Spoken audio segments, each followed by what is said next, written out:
aviary. Tapos dito yung landing board. Pero lalagyan natin ng enclosure para isang pad lang ang magagamit natin.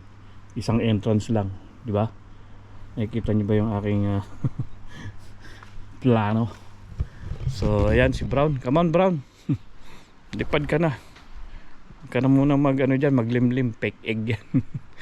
Anyway, yan mga tol.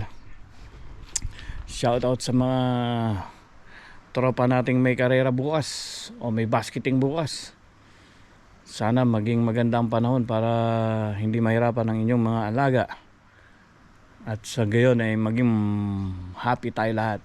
Dito naman sa New Zealand wala tayong malaking premyo. More on lang talaga, hobby lang tong ating pagkakalapati dito. Yung mga lokal kasi dito talagang hindi sila nagbebet. Lang trophy, certificate, or makilala lang sa club na magaling yung ibon. So yan, shout out kay Kuya Miles. Yan yung isa sa napakagaling na pigeon fancier or Pinoy pigeon fancier na taga Auckland. Puro extreme distance yung mga kalapati niyan. Sayang nga, may chance ako magkaroon ng kalapati niyan nung nasa Auckland pa ako. Kaso hindi ako napayagan ng landlord.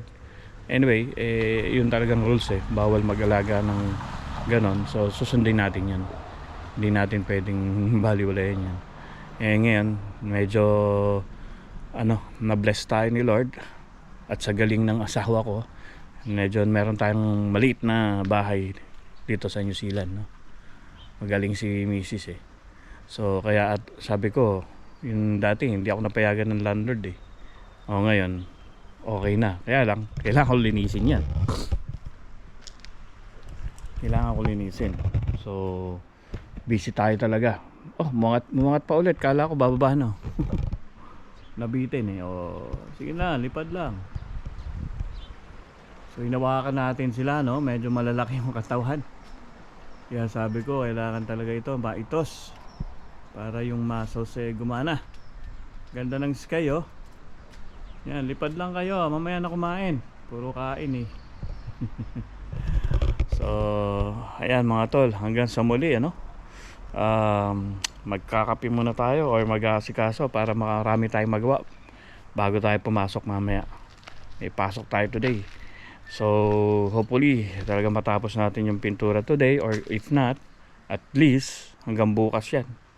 So kikilos na ako. Mamaya ulit. Bye.